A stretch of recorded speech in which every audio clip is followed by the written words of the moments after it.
यातले कायदेशीर खाचेखोचे काय आहेत ते तुम्ही आम्हाला समजावून सांगता, पण आज मला तुम्हाला हा प्रश्न विचारायचा आहे की ज्या कायद्याबद्दल आपण बोलतोय, ज्या लोकप्रतिनिधी कायद्याबद्दल ही सगळी चर्चा सुरू आहे, ज्याच्या अंतर्गत ही कारवाई होणार आहे, इसेन्स काय आहे त्या कायद्याचा? तो नुसता कायदा नाहीये, त्या कायद्याला एक उद्दिष्ट आहे. आणि आज जर हे होत नसेल जे किरण सर म्हणतात, तर आपण त्या कायद्याच्या उद्दिष्टाला खरता फासतोय, जे उद्दिष्ट एक व्यापक उद्दिष्ट आहे देशाच्या लोकशाहीसाठी. मॅडम, हे जे प्रकरण आहे ना, हे अत्यंत गुंतागुंतीचं प्रकरण आहे. आणि या प्रकरणाचा सविस्तर उहापोह करायचा झाला की त्याच्यात 4-5 टप्पे आहेत.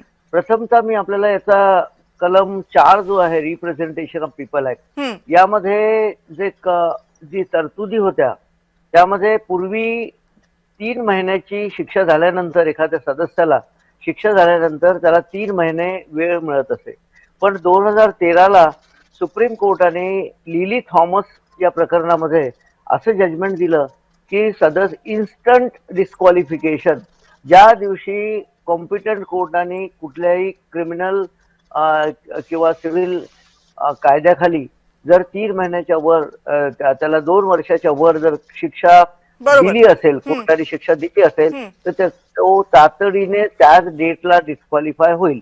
हे सुप्रीम कोर्टाचं लिली थॉमस. बरोबर आहे सर, पण मला तुम्हाला हे विचारायचे की हे जेव्हा तुम्ही सांगता, म्हणजे का सुप्रीम कोर्टाला हे सांगा? असं तर नाही की सुप्रीम कोर्ट असं फक्त एखादा निर्णय देते म्हणून ते करतं, असं तर नाही की लोकप्रतिनिधी कायदा नुसता काढायचा म्हणून, काहीतरी त्याच्या मागे विचार असतो. मला हे जाणून घ्यायचंय की विचार काय आहेत या कायद्यामागचे. जेव्हा सुप्रीम कोर्ट म्हणतं की ते 3 महिन्यांची सुद्धा मुभा आम्ही देणार नाही, त्यावेळेस त्यांचा थॉट काय आहे?